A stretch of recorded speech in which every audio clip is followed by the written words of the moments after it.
Kau Yes. Enggak sih kau. kau. Bisa sambil diminum Kak? Iya. Oke. Langsung aja Ibu, perkenalkan saya Marlina dan ini teman-teman saya ada Alifa dan Diko.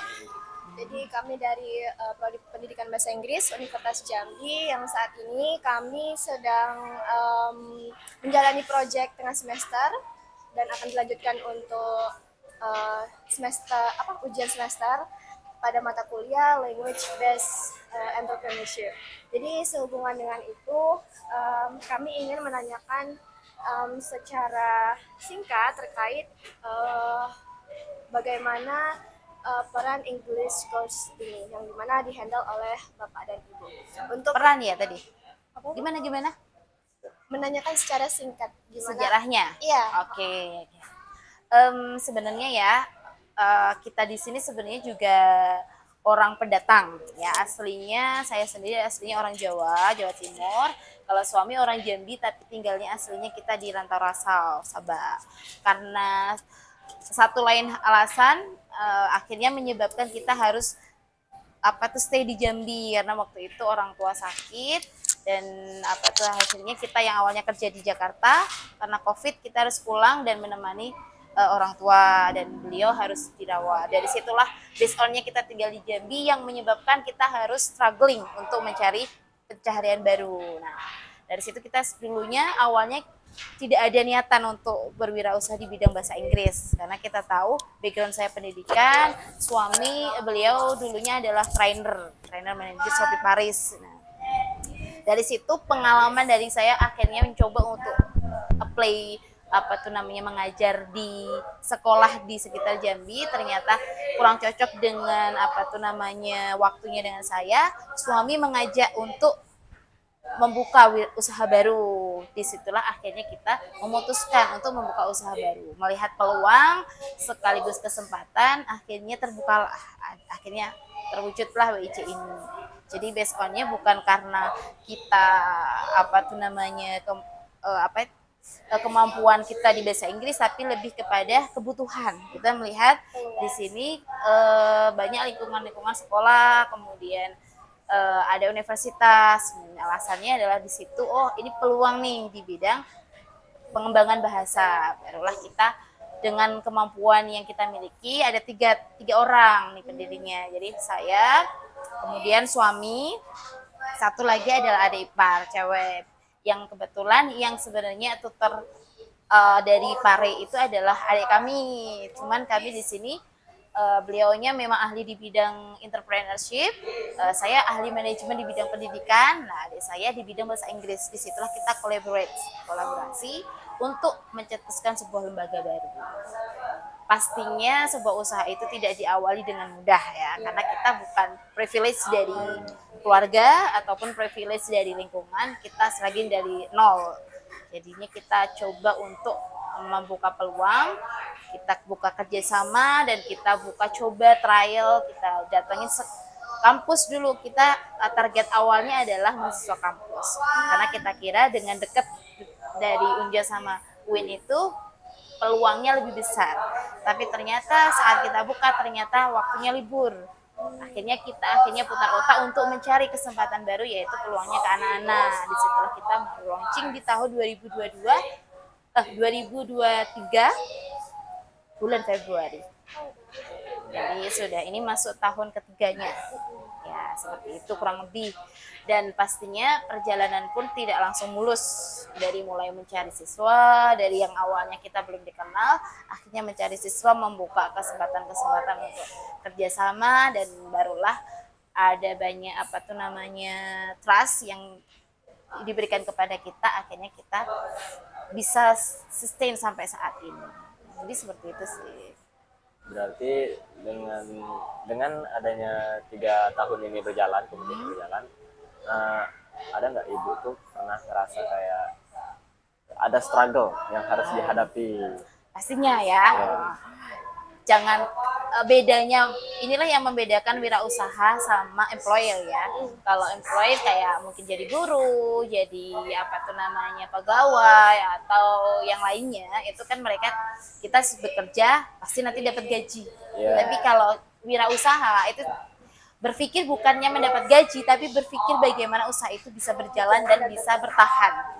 Bukan hanya berjalannya aja, tapi bertahan. Karena pastinya kita banyak apa tuh namanya, mungkin banyak kompetitor, kemudian karena kita bukan orang yang apa tuh baru, banyak di Jambi ini yang sudah mendirikan perusahaan-perusahaan di bidang bahasa Inggris. Ya. Nah, bahkan perusahaan sekelas LIA, IF atau English One, kemudian OIC, Ruang Guru. Nah, tapi disitulah justru menjadikan kita untuk tertantang nih, bagaimana sih dengan keadaan baru kita ini, dengan kolaborasi kita baru ini, kita bisa mengambil kualitas terbaik dari apa tuh namanya lembaga-lembaga itu. Kita generate dengan sistem baru, dengan apa tuh manajemen yang kita mampu, sehingga buat produk ini pastinya kita butuh differences nih, perbedaan dengan yang lainnya nih. Apa nih nilai value yang kita berikan kepada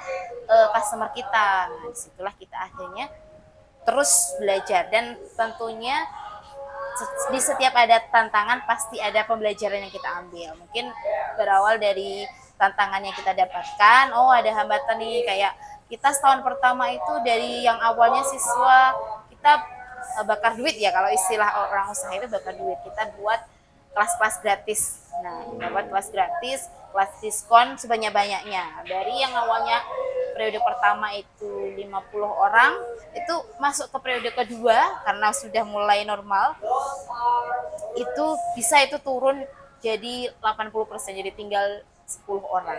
Nah, dengan stay di Citra Raya itu berbeda dengan kita ketika di lainnya. Karena kalau di Citra Raya, selain kita sewa gedung, pasti kita juga sewa apa itu namanya, ada IPL dan lain-lain ya, dimana operasional itu lebih besar pasar daripada tiang. Disitulah tantangan sebagai seorang wirausaha untuk berpikir bagaimana kita tetap bisa bertahan dulu, belum berjalan tuh pasti, tapi bertahan dulu agar tidak sampai kolaps. Nah, faktanya banyak loh sekitar sini perusahaan yang di Soba di sini itu banyak yang tidak bertahan sampai 5 bulan, harus dihentikan. Situlah kita akhirnya terus berinovasi dan terus mengevaluasi, kita selalu evaluasi, bahkan sampai sekarang dengan tutor yang jumlahnya 12, kita sudah melakukan evaluasi tiap minggu. Selain evaluasi pembelajaran, evaluasi perkembangan, juga perencanaan. Seperti itu. Berarti dengan customer ini dulu pernah nggak dulu sih Ibu tuh kepikiran kalau kesampean kayak gini bisa sejauh ini berjalannya? Oh, tentunya itu kalau kepikiran mungkin tidak ya, based on tadi pengalaman apa tuh awal mula berdiri WIC ini, karena suami yang awalnya punya usaha di Jakarta harus balik nemenin orang tua yang kebetulan sakit dan dirawat di Jambi. Disitulah ada afirmasi ya, kalau kita mungkin ada law of attraction, itu ada afirmasi positif. Suami selalu memberikan afirmasi kepada saya, pertama itu, wah besok kita akan punya ruko di sini. Nah, based on afirmasi itu ya nggak tahu dari mana ya, dan qadarullah, dengan izin Allah, dan pastinya itu semuanya atas takdir dari Allah, Allah berikanlah kesempatan di sini. Nah, adapun untuk bertahan itu ya, ternyata wirausahanya, karena dulu background kita bukan wirausaha, suami wirausaha tapi di bidang fashion. Nah, kalau saya memang bergelut di bidang pendidikan, tapi bukan bahasa Inggris. Adik saya bahasa Inggris, tapi kalau cuma kemampuan bahasa Inggris, usaha itu bukan hanya bahasa Inggris doang, kita harus bagaimana manajemen, bagaimana marketing dan lainnya. Makanya disitulah kita collaborate. Seperti itu jadi gambarannya. Berarti dengan marketing ataupun adanya advertisement itu beneran bisa membantu ataupun mendorong company ini? Wirausaha dengan bekerja di perusahaan itu beda. Kalau perusahaan mungkin kita hanya fokus pada satu skill atau satu profesi. Kalau wirausaha, bagaimana kita harus bisa mempelajari banyak hal.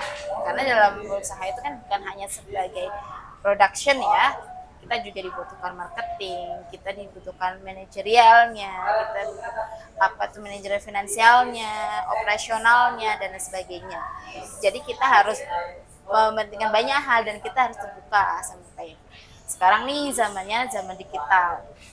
Kita hanya fokus pada pembagian brosur, ya kita sudah merasakan nih di awal kita coba brosur doang, sebar-sebar brosur, kasih brosur.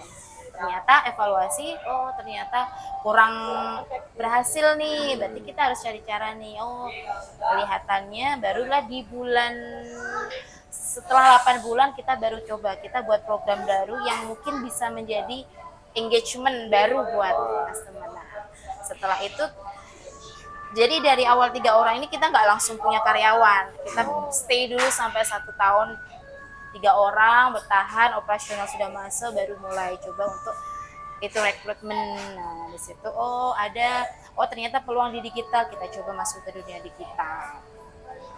Apa harus good at? Enggak, yang penting kita coba dulu.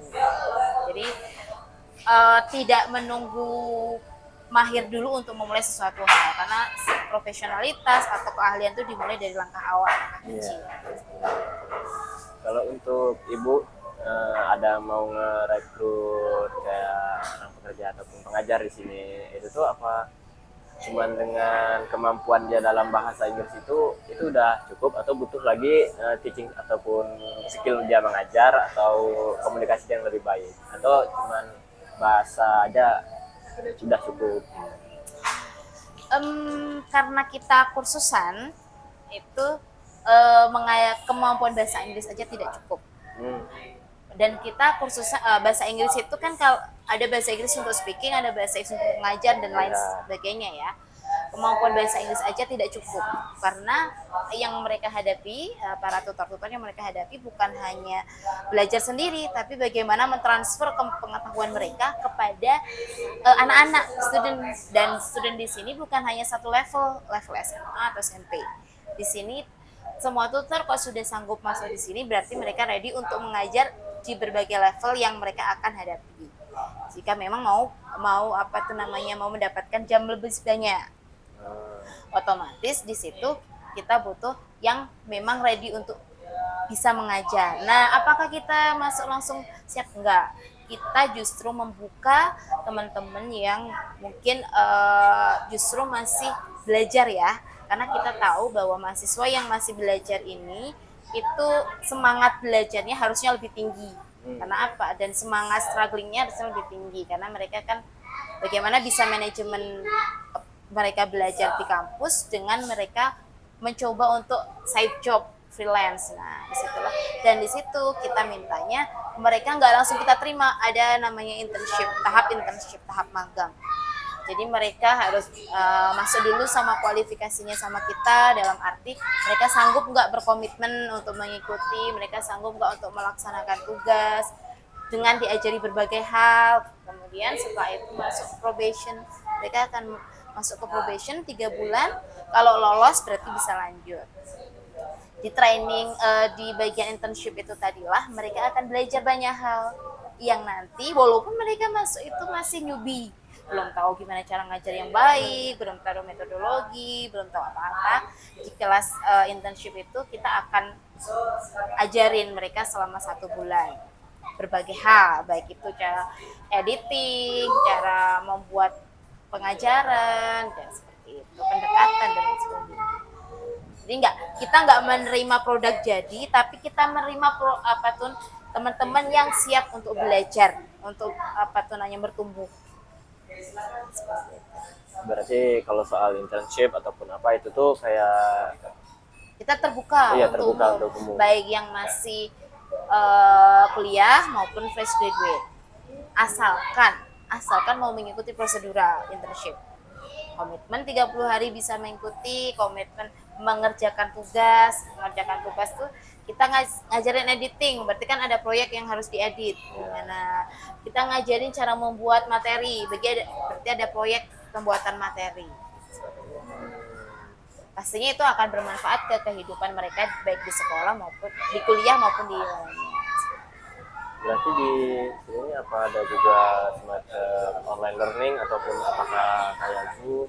Nah, harapannya sih ya, tapi ya kita kan bertahap ya, kita bertahap sustain dulu di offline karena bagi kita kalau offline kita bisa menakar nih, kita kan harus menakar secara capability kita mampu nggak memanajemen sekian orang anak. Kemudian kalau online itu pertama kita harus menyiapkan secara apa tuh namanya room areanya, sistemnya, dan sisi lain harus punya value yang membedakan dengan online lain.